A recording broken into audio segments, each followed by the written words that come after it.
Vidéo Leader. Numérisez votre vie.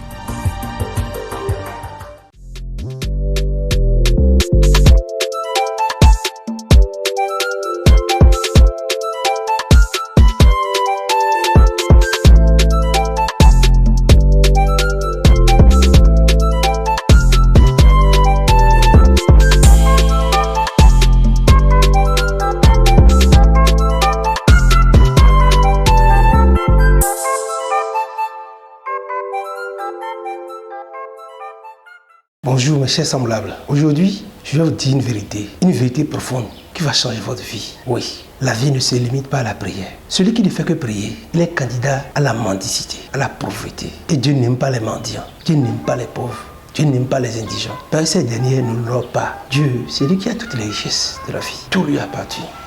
Et toi qui dis qu'il est son enfant, pourquoi tu dois manquer? Donc si tu n'en as pas, ça dépend de toi. Donc tu ne lui fais pas honneur. Il n'aime pas ça. La prière, vous dites, c'est une élévation de l'âme vers Dieu et pour l'adorer, pour son adoration, pour l'honorer et aussi pour remercier Dieu des bienfaits qu'on a profité. C'est le canal par lequel on demande à Dieu par l'intercession des saints. Oui, prier, c'est parler à Dieu, c'est discuter avec Dieu, échanger avec Dieu. Et il nous a dit, demandez, on vous donnera.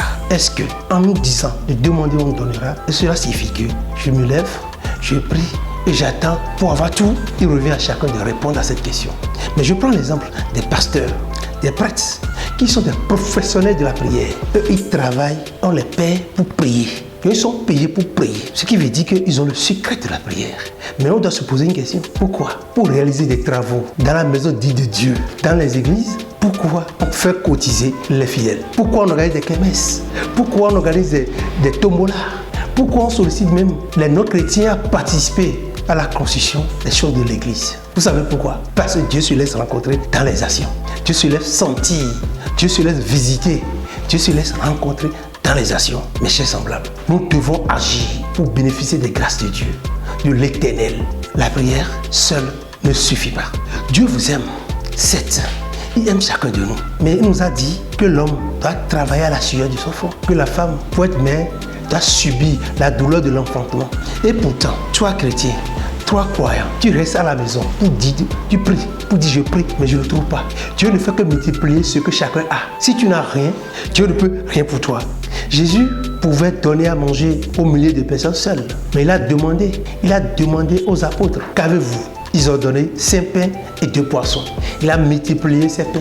Il a multiplié ces poissons pour nourrir des milliers de personnes. Toi, où se trouve tes pains? Où se trouve ton poisson pour que Dieu puisse multiplier? Donc les disciples ont fait quelque chose avant que Dieu n'agisse. Où se trouve tes pains? Toi qui m'écoutes, mais mon cher semblable, où se trouvent tes pains? Sors tes pains pour avoir la grâce de Dieu.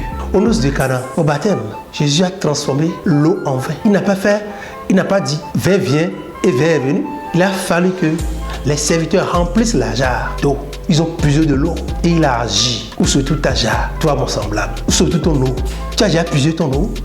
0 fois 0 égale à 0. Si tu n'as rien, Dieu ne peut rien pour toi. Si tu n'as rien, ça veut dire que tu es 0. Et quel que soit le nombre qu'on prend, même des milliards multipliés par 0 donne 0. Alors tu dois agir. Il ne sert à rien de rester dans l'église et de prier du matin jusqu'au soir, de pleurer pour dire je suis en train de prier. Nulle part il n'a été écrit de pleurer, de se lamenter pour dire qu'on est en train de prier. Il faut agir. Il faut travailler, il faut poser des actes pour avoir la bénédiction de Dieu. La parole de Dieu a été claire. Paresseux, reste là.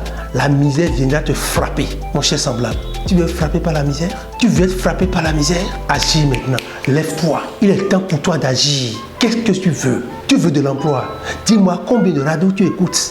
Combien d'annonces tu lis? Combien d'entrevues tu parcours pour te présenter, pour déposer des dossiers? Si tu n'agis pas, comment tu vas trouver? Agis pour trouver de l'emploi. Et envoie tes dossiers pour avoir de l'emploi. Tu veux te marier, mais tu t'enfermes dans ta chambre. Où tu vas trouver des bonnes personnes pour te marier. Tu pries pour avoir une femme. Tu pries pour avoir un homme. Et tu ne fais rien à place ça. Tu ne te soignes même pas. Tu n'es pas présentable. Et qui va te désirer? Fais ce que tu dois faire et laisse Dieu agir dans ta vie. Mon cher semblable, tu peux avoir tout. Mais si tu fais erreur de te limiter à la prière, je suis désolé pour toi. Dieu ne peut rien pour toi. Je te le dis aujourd'hui. Dieu ne peut rien pour toi. Tu es formé dans l'agronomie et tu dis que tu cherches un emploi, tu te plains. Alors qu'il y a beaucoup de terres qui sont là. Négocie avec les propriétaires. Prends un peu de portion de terre et travaille pour voir comment Dieu va bénir. Dieu va te bénir. 2 fermiers ont prié. L'autre a apprêté son champ. La pluie est tombée. Il a pu semer. L'autre a prié. Il n'a rien fait. La pluie n'est pas tombée pour lui. C'est ça ce qui se passe avec nous. La prière seule ne suffit pas. La vie ne se limite pas à la prière. On doit agir. On doit agir. Il est temps que tu agisses. Maintenant, mon cher semblable, coach Anthony Dadaglo, je vous aime. Je vous veux heureux et meilleur.